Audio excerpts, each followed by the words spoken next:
Peter and Pater are two drops of water. They are great friends who usually travel the water cycle together. One day something happened in the middle of a puddle, and the two were separated sometimes later. Peter and Pater met again in a cloud after a joyful reunion. The, told, the two told their own stories. You won't believe it, said Pater. One minute I was with you in the puddle, and the next minute I was gone. A big, rough, big tongue whooped down and picked Pater up. He figured out that it was a dog's tongue. Pater went into a dark, warm place. Lots of other drops were there. Pater went into the stomach, where he had to share space with some slimy dog food, green beans, a penny, and the end of a ice cream cone. It was quite a party atmosphere. He spent some time traveling through the dog's digestive system before he was left in some grass by the side of the road. The warm sun beat down on Pater and the other drops of water. Some of the drops soaked into the ground, but it's not Pater.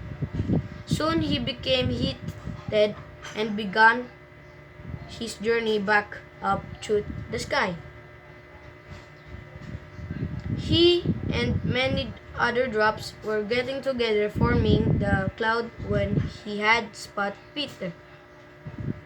And that's what happened, said Peter. What happened to you? Well, answered Peter. We were talking, and when I turned around, you were gone. I saw other drops racing into the ground and thought you had gone ahead so quickly. Followed them. Peter went sliding down through sand and soil, and between rocks until she fell into an underground river. There she met millions of other drops that were on an underground roller coaster ride. They bumped against rock and caused small pieces to join them on their trip.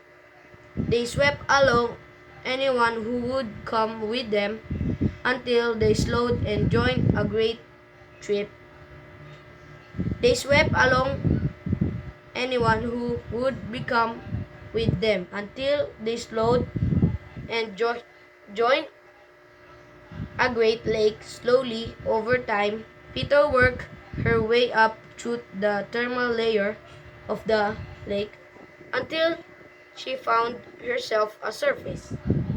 The warm sun beat down on Peter. Soon she became heated and found herself at the surface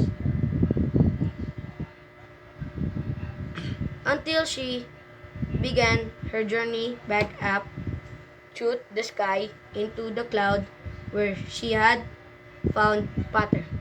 While she catching up, the cloud was changing.